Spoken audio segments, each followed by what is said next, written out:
Hello, everybody. Welcome back to my recovery. This is Chameleon again.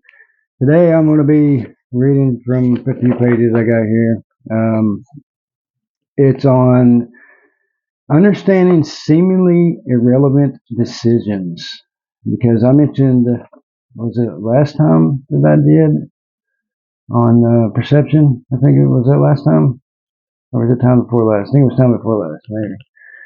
I did on perception. I mentioned that my brain, at one point in time, I realized that I was doing these just irrelevant decisions. These little decisions throughout the day that would can make me come face to face with drugs, and that's just how powerful your brain is. So I tried to find some information on it. This is actually from a therapist book dealing with addiction. So it's basically written for a therapist to talk to people like us, to talk to addicts, and so it might sound a little weird here, but we'll get to it. Anyways, I'll go ahead and we'll just start on it. It says a critical task for therapists is to teach patients how to recognize and interrupt seemingly irrelevant decision chains before the onset of actual use. While it is possible to interrupt such a chain at any point prior to use, it is more difficult toward the end of the chain when patients may already be in situations where drugs are available and condition cues abound. So basically, when it's in front of your face, it's harder to say no. Thus, it is desirable to teach patients how to detect the decisions that commonly occur toward the beginning of the chain where risk, craving, and availability of drugs are relatively low. It says this may involve patients learning to detect subtle but painful affect states that they frequently try to counter with drugs, such as boredom and loneliness. It often involves familiarizing patients with their distortions of thinking. It's an example, rationalizations, denial. So these may be detected and used as signals for greater vigilance. Basically, what that means is that when you feel yourself being bored or really lonely, these examples that they're using here, you'll start rationalizing or using denial to use drugs, right? So what they're saying is when you first start realizing that you're bored, when you first start realizing that you're lonely, you should immediately be telling yourself that you're more likely to use drugs. It should be at that point in time, not when you finally think of drugs. Like, hey, I should, I've got drugs in front of me. Let me think of it then. You should be thinking of the point in time when when you start the chain, which is in these examples is when the person's bored or when they're lonely, is when the start of the chain. So it's much easier to start. Is what they're saying is it's much easier to start to break these than at the start, and it is to do it obviously when the drugs are in front of us. Most likely we're going to say yes when the drugs are in front of us. So says certain distortions are fairly common, such as the thought, I could handle going to a bar. Others, however, are more reflective of the patient's cognitive style. For instance, one patient tended to project his thoughts onto others. In describing a relapse during which the patient had encountered a friend who had drugs, the patient stated, I caught him with his guard down. Another patient, recounting a slip, described the various thoughts he experimented prior to winding up in an area of town where his former dealer resided and where the patient eventually had drugs or used drugs. He stated that earlier he thought, I have to go to the bakery, which happened to be in a high risk area, but he had not linked this with a desire to use. The therapist pointed out that his use of I have to sounded very much like craving. Here again, the patient could now catch himself having to do certain things which led to high-risk activities or locations. So, what this is saying is that, well, let's break it down. Let's start with the first part. One patient tended to project his thoughts onto others. In describing a relapse during which the patient had encountered a friend who had drugs, the patient stated, "I caught him with his guard down." I don't really know what that means, but basically what this say, I know it says at the beginning, it says I could handle going to the bar. I mean, obviously that's just denial. You can't handle going to anywhere near any drugs whatsoever. It's also rationalizing, right? So it's you know better. You know, I mean, you know better. You know not to go anywhere near it's high risk. You shouldn't go anywhere. Like it stated later on, it stated that the guy went to his former dealer. His brain instinctively took him to the area which is high risk. Anywhere near that dealer is a high risk. Anywhere that you've been to before and you've used drugs before is high risk. Anywhere, anything that gets you on that thinking at all of using drugs at all is high risk. It's not something that you should be training yourself not to go to those areas. Not even if it's something that you have to deal with on a daily basis, um, like work, for instance, like work. Like if you're going to work every day and you're used to doing drugs every day, then that's a high risk situation. You know, if at all possible, I mean, you don't want to go there.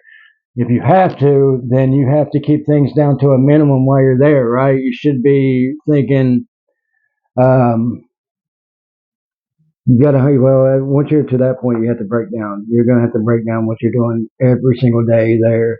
You're gonna have to break down what you can do there, what you can't do there, who you can hang out with there, who can hang out with, who you can't hang out with, and you're going to literally go through your entire day, every single day, and you're going to have to be breaking these things down.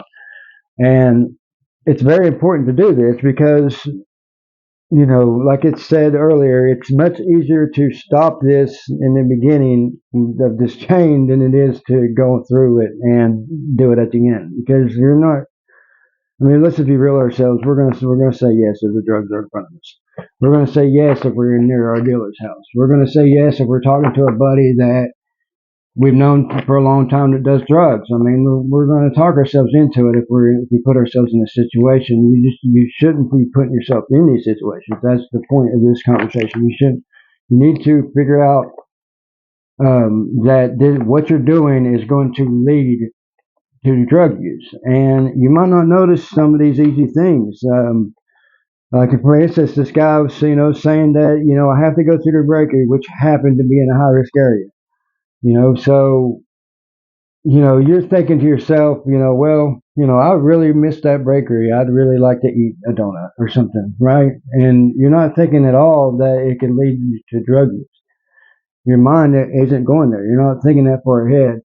But the point is that it's within the zone. You see what I'm saying? That it's not the bakery is not the problem. The problem is the area. You see what I'm saying? The problem is the area that you go into to go to the bakery is going to remind you of drug use.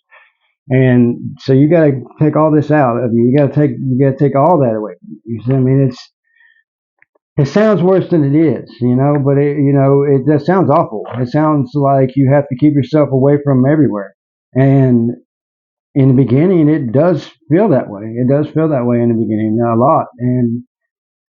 But it's not that way. It's you learn to cope with those feelings. You learn to um, find other places to go, visit. It forces you to grow as a person, and it forces you to be around people that don't do drugs, which is what you need to happen. It's what you have to have happen. If you keep around the same people, you're going to go back to using. Okay, let's see. Another variation of this phenomenon occurs in treatment when patients tell therapists that they have to take this vacation attend that party, spend time with particular drug using friends, and so on. These provide therapists with the opportunity to relate the patient's urgency to engage in such activity with the urge to use. Um, I mean, that's pretty self-explanatory. I don't really think I need to go over that. Seemingly irrelevant decisions are dealt with by applying recognize, avoid, and cope. Recognizing seemingly irrelevant decisions and the thoughts that go with them, avoiding risky decisions, and coping with high-risk situations. Now it says, I'm going to tell you a story about a person who made several seemingly irrelevant decisions that led to a high-risk situation and eventually a relapse. As I tell you the story, try to pick out the decisions that he made along the way that, taken together, made him more vulnerable to using.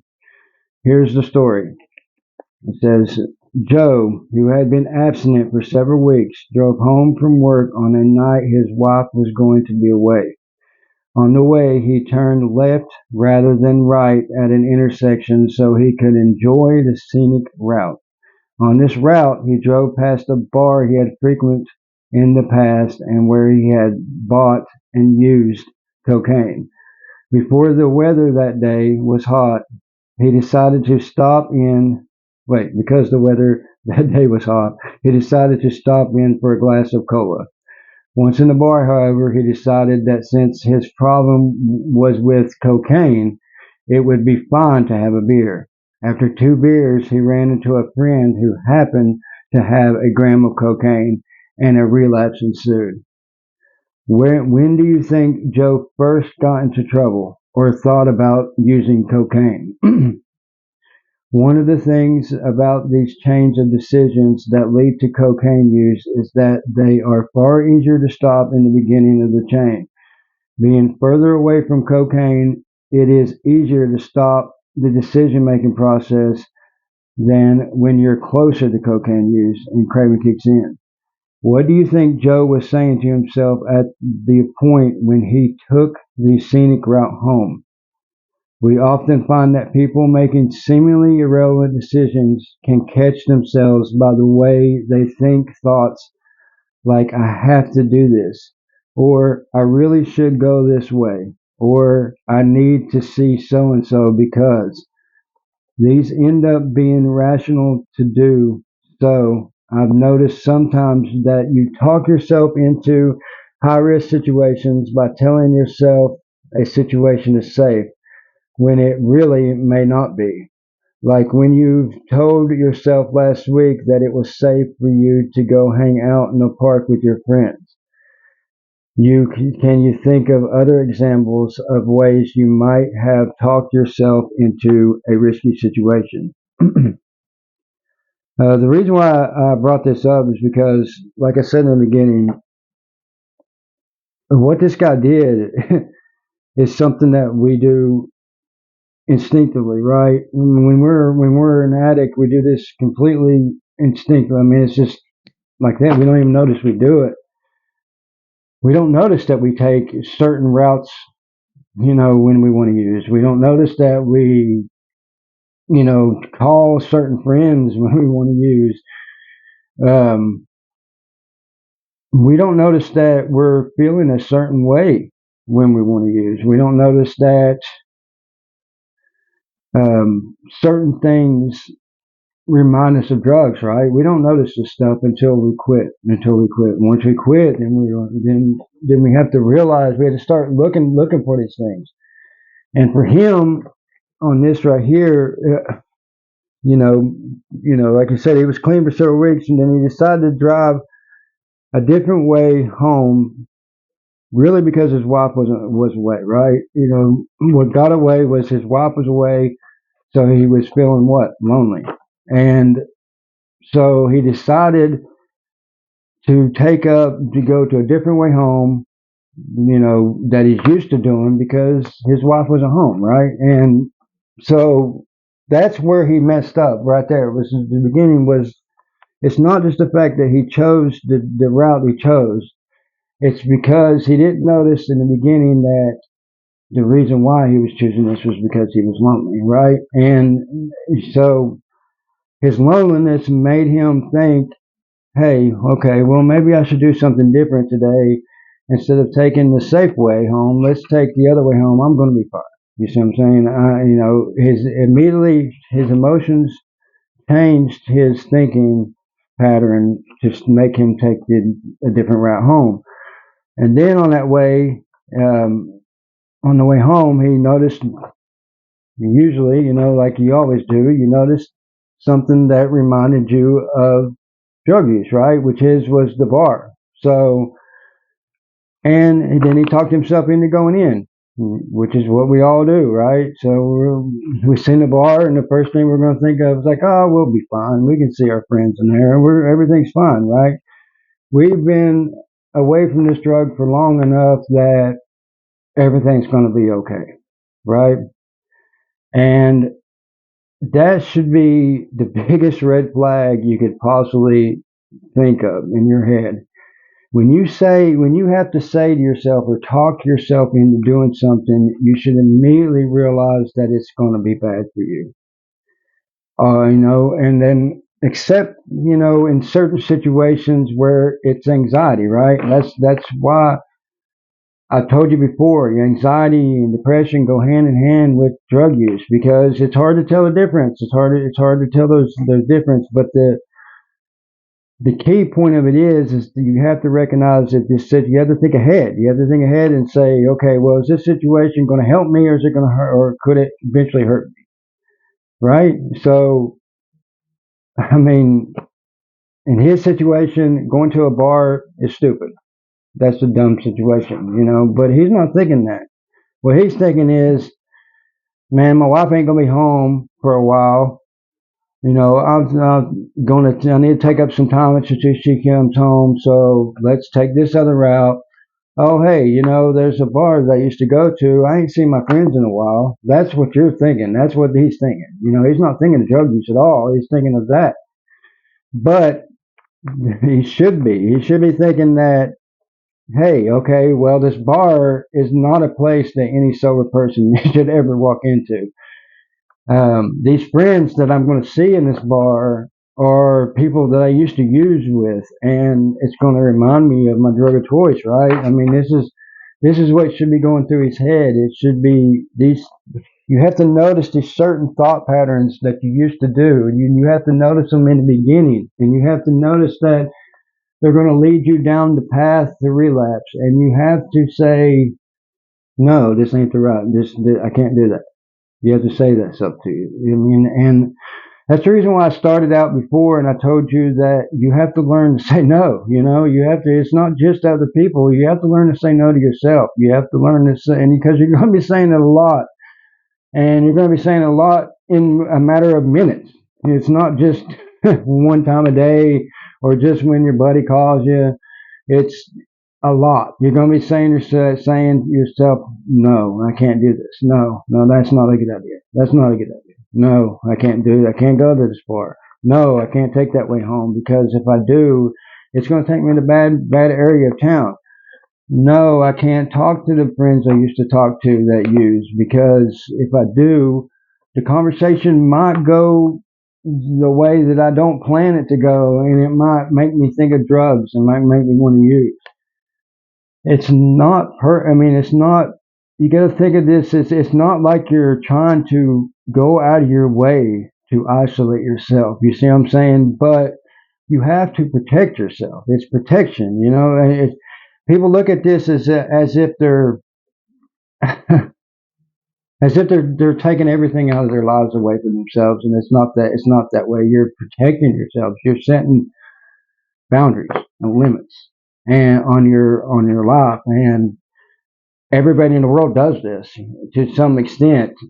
But addicts, we became so laxed on these boundaries and on these limits that we don't even realize that our own thinking is breaking it, that our own thinking is breaking these boundaries, breaking these limits. It should never became to the point where it's okay for us to not question whether going into a bar is bad. You see what I'm saying? Like, to us, it's not bad at all because we're used to doing it every day, and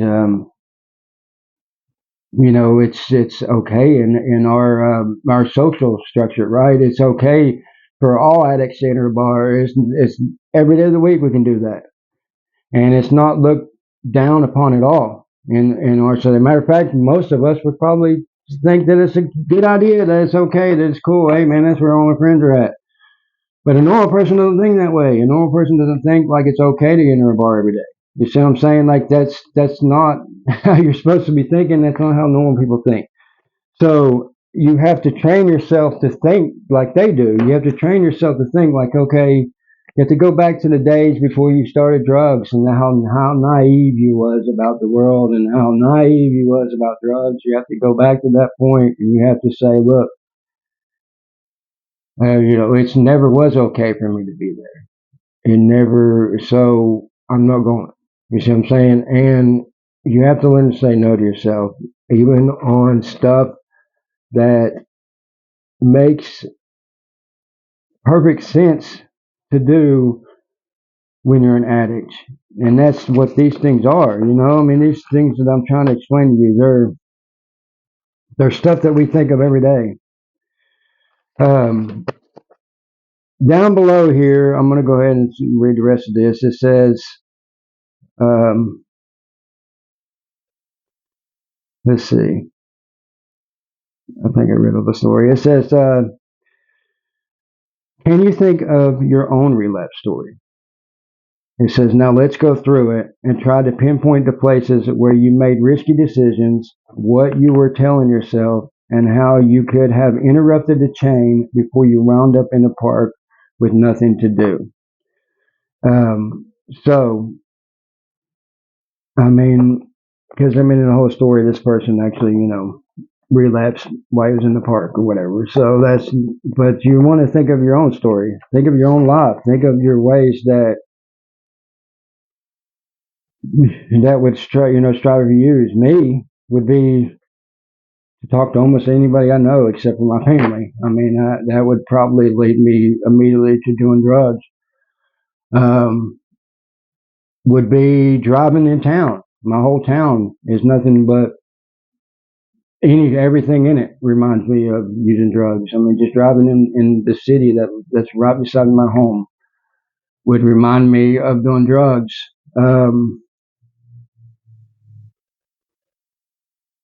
There's for me, like even a time of the year reminds me of drugs, right? So I mean, there's a lot of relapse stories you can think of. For me, it would be me making an excuse to go in town would be the number one thing. Like I haven't seen so and so in so long. I've been clean for all this time. I'm fine. You see what I'm saying? See how I talked myself into doing that? You see how that's a big red flag? The words I just chose was, it's not okay because I wouldn't have to talk myself into it. You see what I'm saying? If you have to talk yourself into doing anything, it's usually not a good sign. And you have to learn how to pick these things out. Anyways, that's everything that I really wanted to go over today. Um, let's see. I'm going to go over some stuff, other stuff that they suggest here real quick. That says using these are some that are common. Some of the irrelevant decisions that are common between people. It says using any alcohol, marijuana, or other drugs. Obviously, keeping alcohol in the house. Obviously, not destroying any of your paraphernalia. That's a big one. And that's not just you. That's everybody in your house. If any paraphernalia you can get a hold of, you should be destroyed. You should have no paraphernalia anywhere near you that you can even pick up a phone and say, hey, you shouldn't want that at all anywhere close to you. Going to parties where alcohol or drugs might be available. Interacting with people who are, drug abusers. Keeping past drug use a secret from family members. Not telling drug users, drug associates of the decision to stop. not planning to fill free time, because boredom is one of the key things. Having a lot of unscheduled time on nights or weekends that can lead to boredom. Getting overtired or stressed. Let's see. I think that's pretty much it. When making any decision, whether large or small, do the following. Consider all the options you have. Think about all the consequences, both positive and negative, for each of the options. Select one of the options. Pick a safe decision that minimizes your risk of relapse. Watch for red flag thinking. Thoughts like, I have to, or I can handle, or it really doesn't matter if. So those are key things that I really wanted to go over with you today. And hopefully this will help you stay clean out there. It did me anyways. Not this right here, but actually knowing all this is, it's the only way to stay clean. It's the only way to stay clean is to know your thought patterns and what it will eventually lead you to there, because your brain is working against you. It's fighting you tooth and nail right now to use, and it's hard to win. It's a battle that 80% of us lose, end up dying. So I hope the best for you out there. Thank you for watching.